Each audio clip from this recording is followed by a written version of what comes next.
The Gates of Horn and Ivory, by Francis Rosenfeld. Chapter 2. The Moirae. The world is surface, a shimmery veil of illusion, woven from gossamer and dreams by the Moirae to give the unbound consciousness a home. Behind this elusive veil, the fundamental action principles of existence, known only to the gods, continuously transform reality, sometimes unseen, sometimes picking at its back and putting waves through its diaphanous fabric. Its visible side glistens like a mirror, reflecting any consciousness that is there to see it, its ever-changing imagery shifting to harmonize with it, an exquisite mirage, poised to fool the senses. It looks solid and permanent enough, but it's not, and if you touch it, it shrivels under your fingers like a mimosa plant, contracting into itself and letting you hold on to thin air. Reality is made of nothing, just like dreams. It comes from nothing and has to return to it eventually. It just does it so much slower than the latter.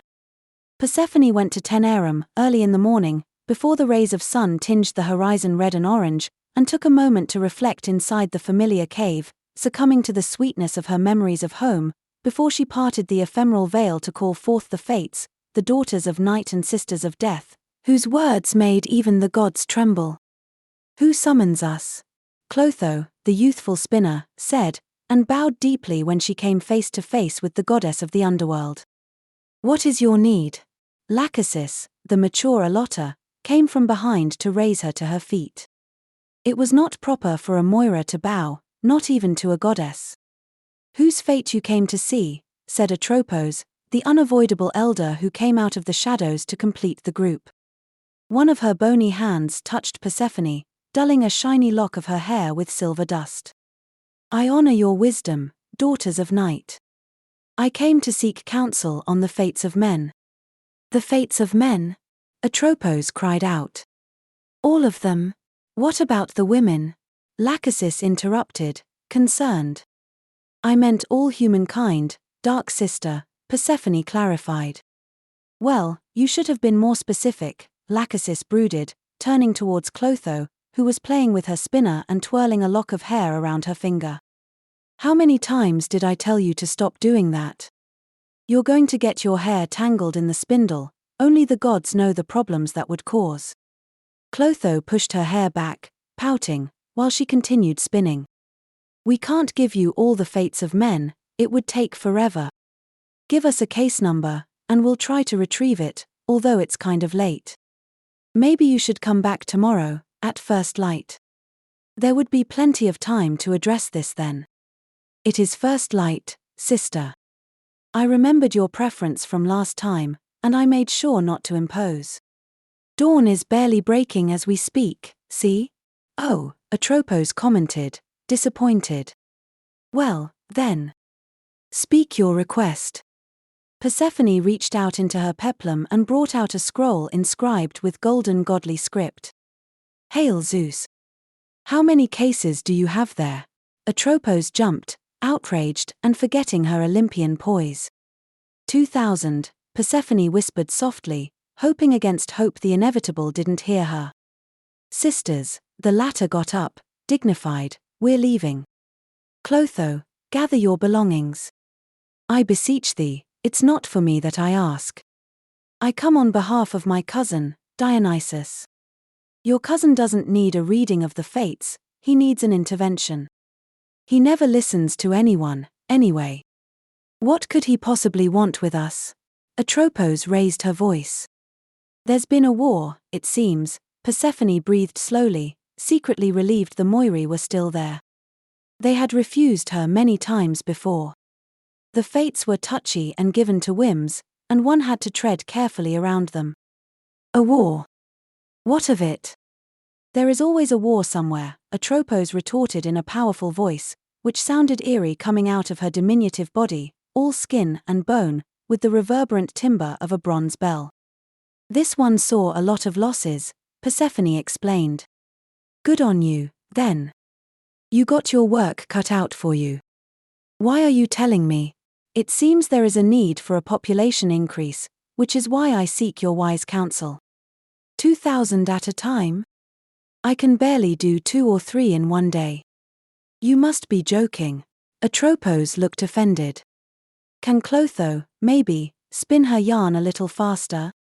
That always seems to speed up things. You gods.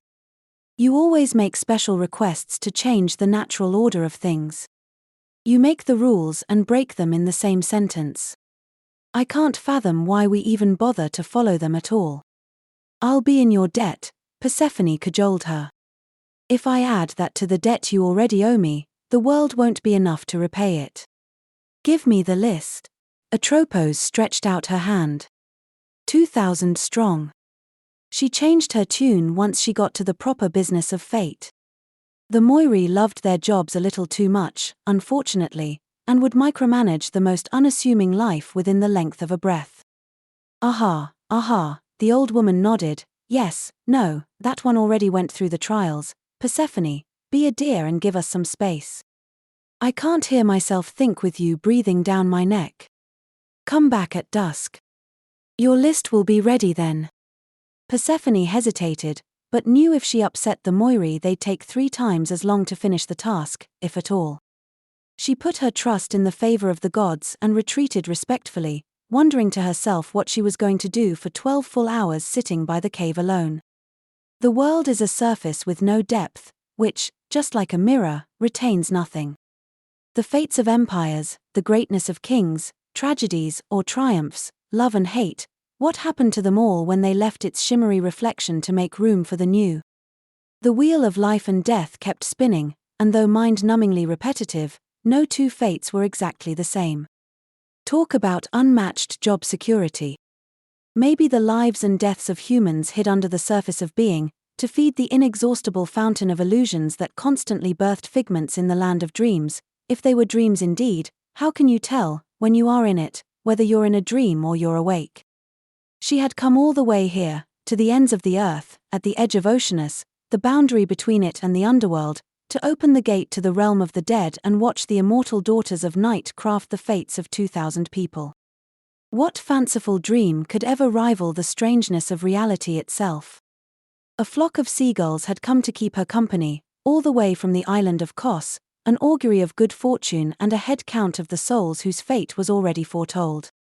For all their morose greetings, the Moirae seemed to have outdone themselves this time. Very rarely, souls arrived together in large groups, their fates entwined as an entire generation. They changed the very fabric of society, and their collective entity was shining through new art, music, architecture, philosophy, and writing. It birthed new science, sometimes started fresh spiritual directions. Even the gods were rarely fortunate enough to experience such extraordinary workings of fate. Persephone contented herself to watch the flock of seagulls grow thicker with every soul whose fate had been decided, all wards of Poseidon, an entire generation of seafarers, to explore the limits of the known world. She didn't expect the Moirae to come up with a project of such monumental complexity, and as she went over the list of souls in her mind, she started second-guessing her selection, wondering what purpose could a fabric of lovers and whiners possibly serve in a nation of explorers and travelers, and experienced bittersweet emotions about this brave new world born of tragedy. The fates of men are so complex even the gods can't untangle them enough to understand them, so they too resign themselves to watch and discover their surprises, just like the mortals do. What unexpected reality was going to emerge, woven from love and tragedy, and always driven by the call of the sea? Atropos will see you now. Clotho placed her white hand on Persephone's shoulder, bringing her out of her reverie. She was twirling her hair around her finger again, while the other hand kept spinning her yarn dangerously close to her bouncy tresses. The goddess took note, but said nothing. You got us enough work for an entire century, but we acquitted ourselves well of it. Pray you don't show up again for a few decades, we're spent. Thank you, sisters, I can't express my gratitude enough, Persephone said, touched by the extent of their diligence. Have you a message for your husband before we go? Tell him a new generation of seafarers is about to be born. He should sit with Poseidon and go over the details. Your marriage must be a bed of roses, Atropos mumbled. And tell him I love him more than I love myself, Persephone smiled. You picked too many souls from the Vale of Mourning and they seem to have messed with your head. We'll be taking our leave now. Don't forget to close the veil behind us. Last time you left it open and that dreadful human kidnapped Cerberus. They never seem to mind their own business, do they? Thank you, sisters. Tell my husband I'm looking forward to returning home." The Moirae disappeared into the darkness of the cave, and as they took their leave the flock of seagulls dispersed in the 4 directions, seeking the places where their new bodies would be hailing from, to lie in wait for them to be born.